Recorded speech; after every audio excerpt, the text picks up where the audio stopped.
আমরা দুর্নীতির পাতা আর ডাল ধরে টান দেব না, আমরা দুর্নীতির ঘাট ধরে টান দেব।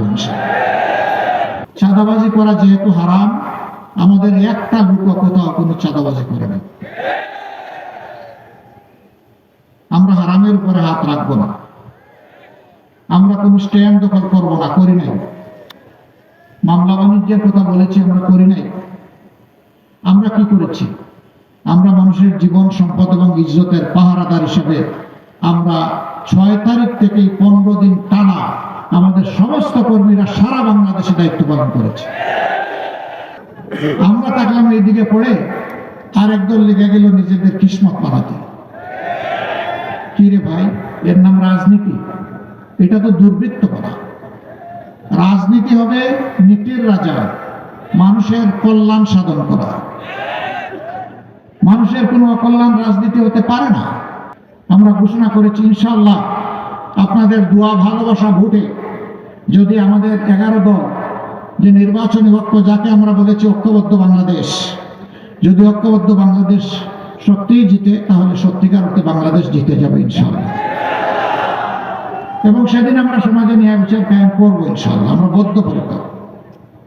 আমরা সরকারি দলের জন্য এক বিচার আর বিরোধী দলের জন্য আরেক বিচার, দলের জন্য এক ধরনের বিচার আর নিরীহ মানুষের জন্য আরেক ধরনের বিচার। ওই বিচারের অস্তিত্ব আমরা রাখবো না। আমরা আমাদের সহকর্মীদেরকে বললাম, হ্যাঁ, শহীদ পরিবার এবং ক্ষতিগ্রস্ত মানুষগুলো তাদের ন্যায্য বিচার চাওয়ার এবং পাওয়ার অধিকার আছে। আপনারা যদি বিচার প্রার্থী হন, আমরা আপনাদেরকে সর্বাত্মকভাবে সহযোগিতা করব। কিন্তু সাবধান, মামলা রুজু করতে গিয়ে একজন নিরপরাধ মানুষের নাম মামলায় অন্তর্ভুক্ত করা যাবে না। শতভাগ নিশ্চিত না হয় একটা মানুষের নাম লিখে দেবে। সারা বাংলাদেশে আমরা হাজার হাজার মামলা করি না।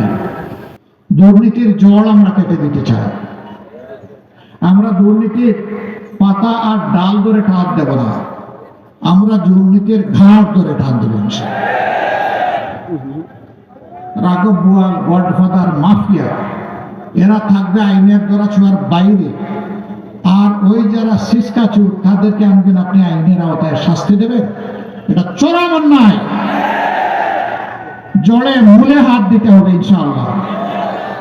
তাই আমরা অঙ্গীকার করেছি, আল্লাহ যদি আমাদেরকে দেশ পরিচালনার সুযোগ দেন, আমরা নিজেরা চাঁদাবাজি করব না, করার কোনো প্রশ্নই উঠে না, এবং কাউকে চাঁদাবাজি করতে দেওয়া হবে না ইনশাআল্লাহ। যারা দুর্নীতি করেন তাদেরকে আর দুর্নীতি করার প্রয়োজন হবে না এবং করতে দেওয়া হবে না।